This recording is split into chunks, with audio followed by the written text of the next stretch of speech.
Bonsoir à tous. Bonsoir Thierry. C'est la dernière de la saison. Oh là là. C'est la dernière et je suis toujours là et je ne sais pas pourquoi. Vous serez là en septembre. Ah, c'est gentil, ça me fait plaisir. Ça me fait plaisir. Avant de commencer cette chronique, Thierry, je voudrais d'abord remercier mes co-auteurs parce que voilà, je travaille pas tout seul, c'est un gros boulot, donc merci à eux, voilà, franchement. Important de le dire et je voulais le mentionner avant de commencer cette chronique, comme ça, s'il y a une ou deux vannes que vous trouvez un peu moins fortes, c'est probablement pas la mienne. Mais voilà, on y va. Avec le dossier de la semaine, mardi, on a appris que les migrants de l'Aquarius allaient finalement être accueillis en Espagne. Chapeau à ce pays. Après Manuel Valls à Barcelone, il semble que l'Espagne soit prête à accueillir toute la misère du monde. Parce que la France n'a pas été hyper réactive sur ce dossier, au point que, on va le voir, l'inaction de la France et le silence de l'exécutif embarrassent l'aile gauche de la République En Marche. L'aile gauche de la République En Marche. Je crois qu'il y a beaucoup plus de monde sur l'aile gauche de l'Aquarius que sur l'aile gauche de la République En Marche. On va pas se mentir, Emmanuel Macron considère son aile gauche comme Jamel Debbouze considère sa main droite et lui a servi à un moment. Mais là, il réussit ça. Jean-Luc, tu m'entends, Jean-Luc? Dans 2-3 minutes, on fera les infos du Viso. Je te donnerai le top, hein, pour qu'elle ait bien reçu. Ben oui, parce qu'on va pas tomber en plein milieu, hein. Ok.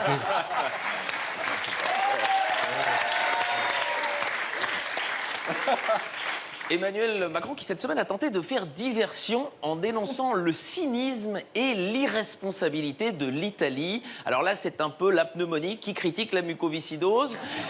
Mais on a eu mieux. On a eu Édouard Philippe qui, lui, vraiment, il annonce la France est prête à aider l'Espagne pour accueillir les migrants. Ça, c'est cool. Si Édouard Philippe, c'était l'armée américaine, il serait débarqué en Normandie en 1946 en disant « Je peux aider franchement, non, je suis hyper chaud, on va leur péter la gueule aux boches. »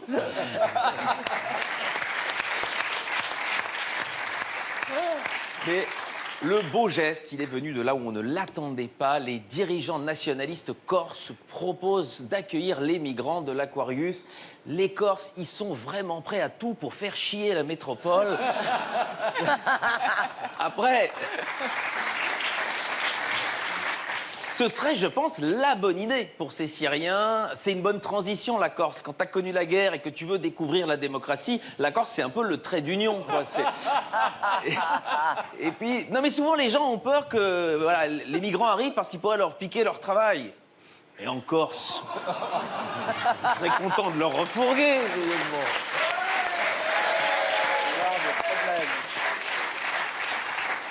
En tout cas, sincèrement, chapeau les Corses. Et je propose qu'on renomme l'île de beauté, l'île de bonté.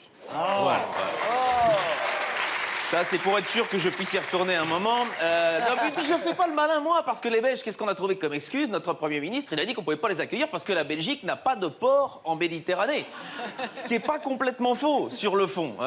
C'est un peu absurde, c'est l'humour belge. D'ailleurs, est-ce que... J'ai une petite blague belge. Vous savez pourquoi sur la table de nuit d'un Belge, on trouve un verre d'eau rempli et un verre d'eau vide? Parce que nous, la nuit, parfois, quand on se réveille, on a soif.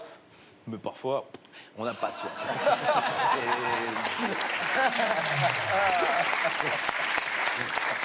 Politique toujours.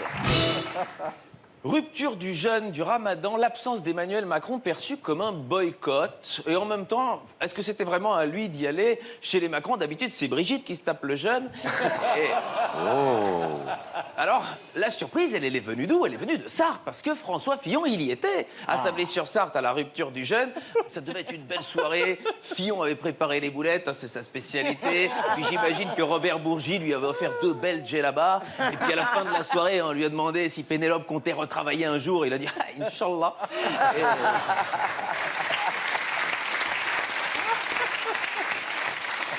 Politique à Paris avec cette polémique. Le Pen, Wauquiez et Ciotti, ils protestent contre la venue du rappeur Medine au Bataclan. Voilà, moi je vous le dis, c'est le 19 et le 20 octobre. Et franchement, il y a une évolution depuis 2015. Je veux dire, maintenant, quand un arabe débarque au Bataclan, il donne les dates. Et c'est quand même plutôt sympa. Bravo. Politique internationale. avec cette fameuse poignée de main. C'est peut-être l'image de l'année entre Donald Trump et Kim Jong-un. Et on est heureux qu'elle ait pu avoir lieu, parce qu'au dernier G7 dimanche dernier, justement, Emmanuel Macron avait broyé la main de Donald Trump au point qu'on voyait la marque du pouce de notre président, tellement ce dernier a serré fort. Et là, je me dis, mais mon Dieu, qu'est-ce que c'est quand il se masturbe? Et... c'est vrai. Ça va plus vite du coup, oui, évidemment. Passons à Ivanka Trump. Alors elle, avant le sommet, elle avait tweeté un proverbe chinois, mais inconnu des Chinois. C'est peut-être une façon de rendre hommage à la Chine, avec une contrefaçon de proverbe chinois. Et comme le dit un proverbe chinois, si ton père est un âne, il y a peu de chances que tu sois un cheval de course. Alors, c'est pas un vrai proverbe chinois non plus, mais comme le dit un proverbe chinois, tu peux faire avaler n'importe quelle connerie à quelqu'un si tu lui dis que c'est un proverbe chinois. Patrimoine.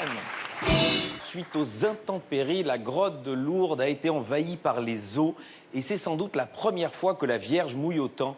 Oh. C'est la raffinée de la semaine. Oh, il en faut une. Si, j'ai un public qui aime ça. Culture. Évidemment, comment ne pas faire un clin d'œil à Yvette Horner qui nous a quittés à 95 ans et sur Twitter, pas mal de gens ont rendu des hommages, à commencer par Anne Hidalgo avec ce mot: pour rendre hommage à Yvette Horner, toutes les voitures coincées dans les embouteillages à Paris circuleront en accordéon. Et ça, c'est mignon, c'est gentil.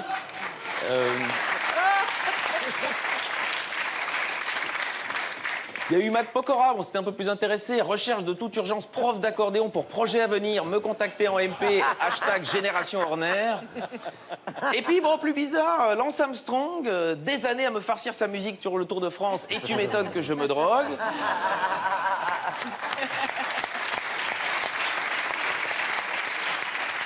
Et enfin, la dernière, Laetitia Hallyday. Quelqu'un sait si elle avait des enfants. Et... passons brève. Première brève de la semaine, des préservatifs véganes et sans gluten désormais disponibles à la vente. Bonne nouvelle pour les plans cul d'Émeric Caron. Aux États-Unis, un raton laveur escalade un gratte-ciel et devient la star d'Internet. Et Donald Trump, apparemment, n'a même pas pensé à lui donner la nationalité. C'est pas bien. C'est pas bien. Et je termine par la culture, évidemment, la visite de musée. Je termine chaque fois par proposer une belle exposition. Et tout l'été, vous pouvez aller voir Yann Fabre, artiste belge. Je termine un petit peu patriotiquement. Corinne, ouais. Apparemment, il n'y aura pas de page culture de Viso. Donc, tu peux lancer directement Mathieu Delormeau. Je te donnerai le top.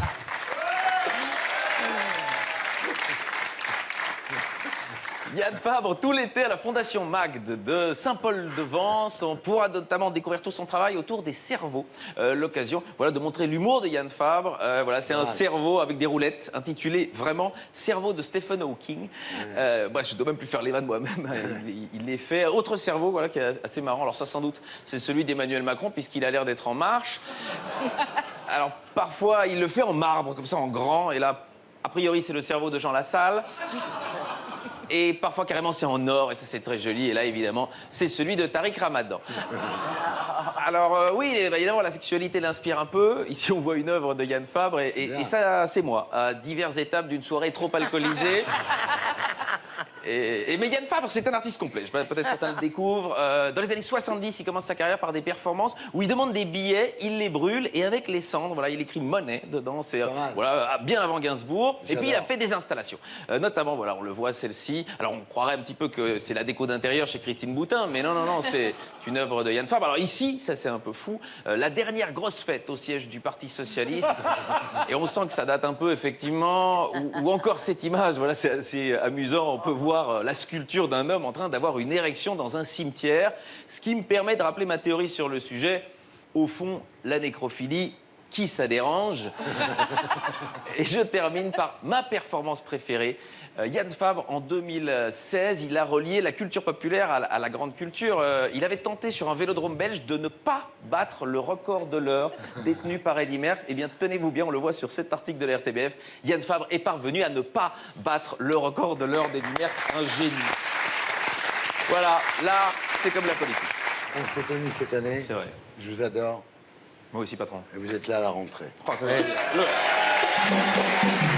Voilà, c'est Canet qui sera actif en septembre pour la nouvelle émission qui va s'appeler L'Hyperion du samedi.